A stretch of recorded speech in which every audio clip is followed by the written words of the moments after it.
வணக்கத்துடன் இது இன்பா டாக்ஸ். சொந்தங்களை தினமும் பல விடயங்களை குறித்து பேசிக் கொண்டிருக்கின்றோம். இன்று தமிழர் பகுதியிலே ஒரு பெரிய போராட்டம். அது இறந்து போன ஒரு சிறுவனுடைய உடலை வைத்துக்கொண்டு நீதி வேண்டும் என்பதை மையப்படுத்தி அவருடைய உறவுகள் போராட்டத்தை கையில் எடுத்திருக்கிறார்கள். என்ன நடந்தது என்கின்ற விடயத்தை குறித்து நான் முன்பே உங்களுக்கு ஒரு காணொலியில் பேசியிருப்பேன் என்று நினைக்கின்றேன். அதாவது ஒரு குறிப்பிட்ட இளைஞன் வாகனத்தை எடுத்துக்கொண்டு அவன் சென்ற பொழுது காவல்துறை அதிகாரிகள் அவனை தடுத்ததாகவும், அப்பொழுது அவன் நிற்காமல் சென்ற காரணத்தினால் அவன் மீது நடத்திய துப்பாக்கிச் சூட்டில் அந்த இளைஞன் மரணத்தை தழுவிவிட்டான். மருத்துவமனையில் அனுமதிக்கப்பட்ட இளைஞன் மரணத்தை தழுவிவிட்டான். இதுதான் ஒரு பரபரப்பான செய்தியாக இருந்தது. ஆனால் அதன் பின்பு இது சார்ந்த பல விடயங்கள் வெளியே வர தொடங்கின.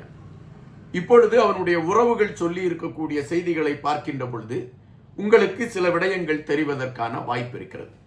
காவல்துறை அதிகாரிகளை பொறுத்த மட்டில் என்னுடைய மகன்தான் வாகனத்தை ஓட்டி கொண்டு வந்தான் என்று சொல்கின்றார்கள். ஆனால் என்னுடைய மகன் வேலனை என்கின்ற பகுதியை நோக்கி செல்கின்ற பொழுது அந்த வாகனத்தை அவனுடைய சித்தப்பா தான் ஓட்டி கொண்டு வந்திருந்தார்.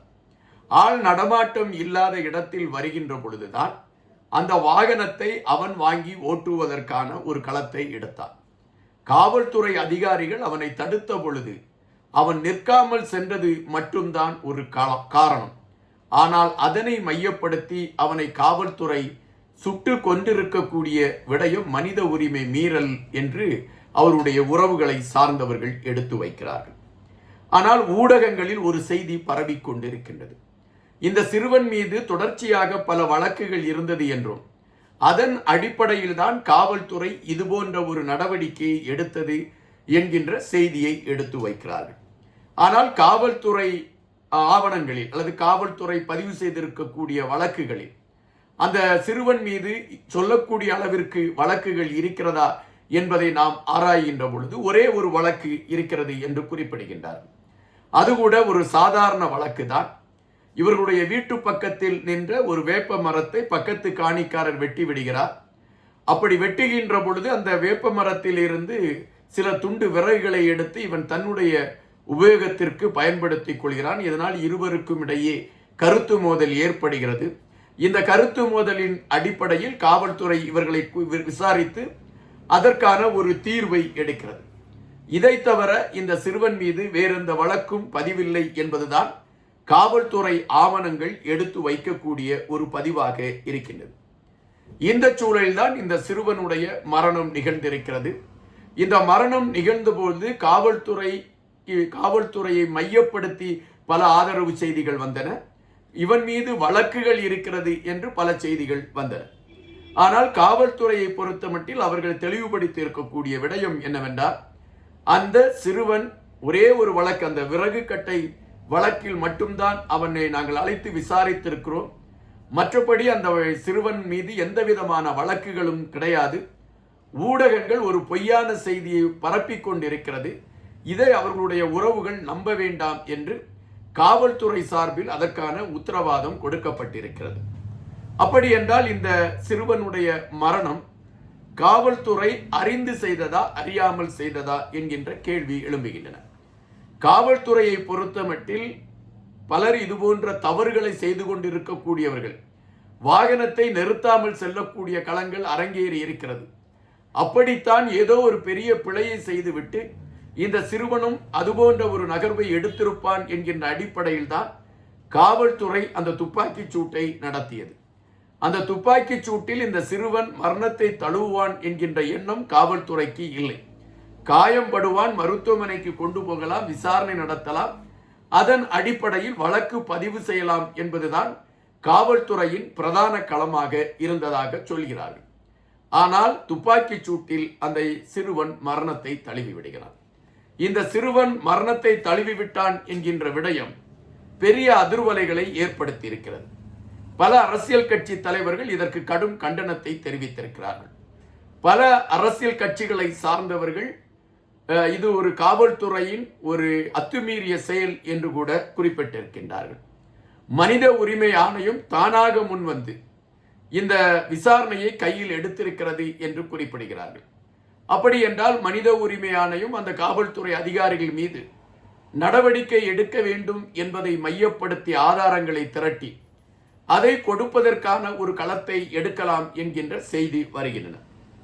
இந்த சூழலில்தான் இன்று அந்த சிறுவனுக்கான இறுதி சடங்கு செய்வதற்கான களங்களை அவருடைய உறவுகள் எடுப்பதற்கான களங்களை எடுத்தார்கள்.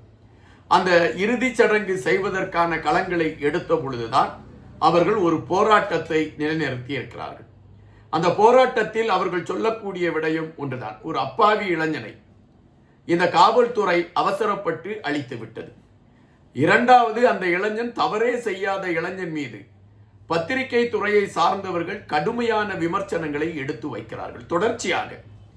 எனவே ஒன்றுமே இல்லாத ஒரு அப்பாவி இளைஞன் மரணத்தை தழுவியதும் அவன் மீது இல்லாத பல செய்திகளை எடுத்து வைப்பதும் ஒட்டுமொத்தமாக எங்களை அவமானப்படுத்துவதாக நாங்கள் கணிக்கின்றோம், அல்லது அதை நாங்கள் எங்களுடைய அவமானத்தின் சின்னமாக பார்க்கிறோம்.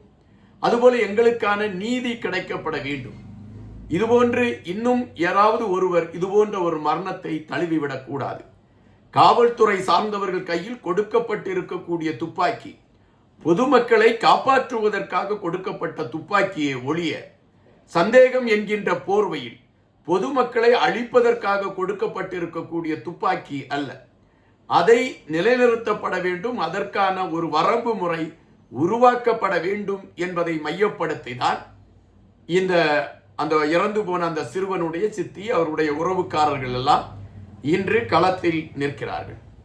அவர்களே அந்த போராட்டத்தை அப்புறப்படுத்துவதற்கான களங்களை காவல்துறை எடுத்துக்கொண்டு இருக்கிறது என்கின்ற செய்திகள் வருகின்றன. ஆனால் அவர்கள் பின்வாங்காமல் போராட்டத்தை தொடர்வதாக கூட செய்திகள் வந்த வண்ணம் இருக்கின்றன. இவைகள் தொடர்ந்து கொண்டிருக்கக்கூடிய சூழலில் நம்மை பொறுத்த மட்டில் சில விடயங்களை நாம் விளக்கமாக வைக்க வேண்டிய கடமையில் இருக்கிறோம். எப்பொழுதுமே காவல்துறையை பொறுத்த மட்டில் ஒரு செயல்பாடுகளை செய்வதற்கு காவல்துறை தயாராகிறது என்கின்ற நேரத்தில் காவல்துறை ஒரு முறைக்கு இருமுறை சிந்திக்க வேண்டும். மக்களை பொறுத்த மட்டில் தங்களை பாதுகாப்பதற்கு யார் இருக்கிறார் என்று முதலில் அவர்கள் அரசை நம்ப மாட்டார்கள். தங்கள் பகுதியில் இருக்கக்கூடிய காவல்துறையைத்தான் நம்புவார்கள். இந்த காவல்துறை நம்மை காப்பாற்றும், நமக்கு ஏதாவது ஒரு பிரச்சனை என்றால் முதலாக ஓடி இவர்கள் தான் வருவார்கள், நாம் நம்மளுடைய குறைகளை இவர்களிடம் சொல்லலாம் என்கின்ற எண்ணங்கள் ஒட்டுமொத்தமாக மக்களிடம் வருவதற்கான ஒரு களமாக இருப்பது காவல்துறை தான். அந்த காவல்துறையே அவசரப்பட்டு ஒரு ஒன்றுமில்லாத ஒரு அப்பாவிகளை அழிக்கக்கூடிய களங்களை எடுக்கிறது என்றால் சட்டத்தின் மீதும் சட்டத்தை முதன்மையாக கொண்டு செயல்படுகின்றவர்கள் மீதும் மக்களிடம் ஒரு சந்தேகம் ஏற்பட்டுவிடும். அந்த சந்தேகம் ஒரு நாட்டின் இறையாண்மையை அது குலைக்கக்கூடிய ஒரு களத்தை நோக்கி நகர்ந்துவிடும். அதைத்தான் நாம் இங்கு பதிவு செய்ய வேண்டியதாக இருக்கிறது. நன்றியுடன் இன்பா.